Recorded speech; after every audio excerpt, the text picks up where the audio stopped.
Hi, I'm Dixie Michelle, and today what I want to talk about is the history of the modern mandolin as we know it. Now, the mandolin, right around the turn of the last century, 1900, was sort of brought to America by Italians. And this is what they looked like then. They brought this, when the mountain people discovered this in the South, they called it the tater bug. So this was the first instrument I ever owned, was one of these. It wasn't this one. I've had this one a long time though. And this one plays great. This is a great sounding mandolin. But what Gibson did was modernize the mandolin. They did this right after 1900. So that Mr. Orville Gibson, in fact, invented the idea of carving the top and the back from thick wood so that it was more like a violin. And this is original Gibson, 1925.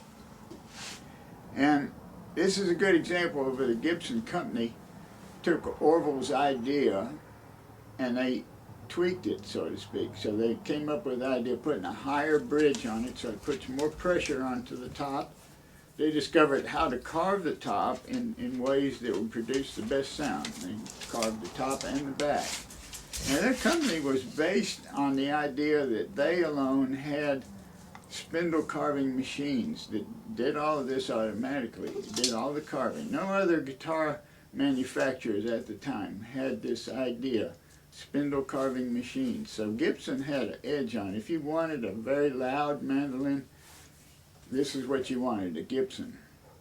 At the time, the mandolin orchestras were in vogue, so they supplied instruments to all these Gibson mandolin orchestras. They'd form their own orchestras, and it's a great big orchestras. These are talking about like guitars and mandolins, and they played classical music with this. So this is the era that the mandolin pretty much fell out of prominence, and the guitar came into prominence about that time, about 1925.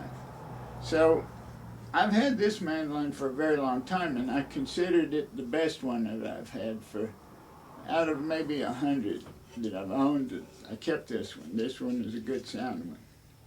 But years later I said, well, I'm going to rethink this. How should I make a mandolin if I wanted to make a mandolin and improve on Gibson's design? So this is what I came up with. This is more or less it. Now, the reason it is at this shape is only for that it'll fit in a Gibson case, because Gibson is so standardized now that all the cases are made to fit Gibsons, either Gibson F models or Gibson A models. Well, this is neither one. This is neither F model or A model. Obviously, it's a different shape, but it is a shape that will fit in a Gibson case. So that's the reason for it being pretty much this size. It's the same size that fit in a case, and you don't have to get a case special made. But what I did decide was that if it had F-holes, you would have to have these two longitudinal braces in here, and I didn't want to have those. I only have one brace, very, very thin brace across this way, and a little brace down this way, and a little brace down this way, down the center. And that's all that's in there. The rest of the stiffness is provided by how it's carved. It's a constant curve. There's no flat place in this thing. It's a constant curve, which gives it a certain quality. Strength is what it is.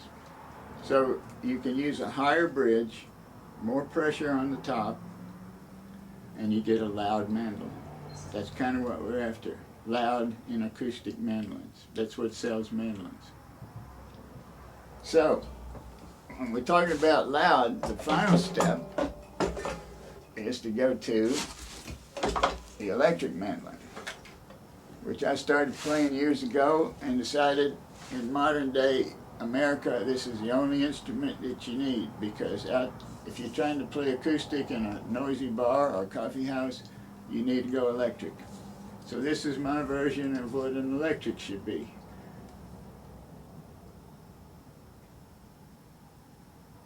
That is what I think is the history of modern mandolin. Thank you.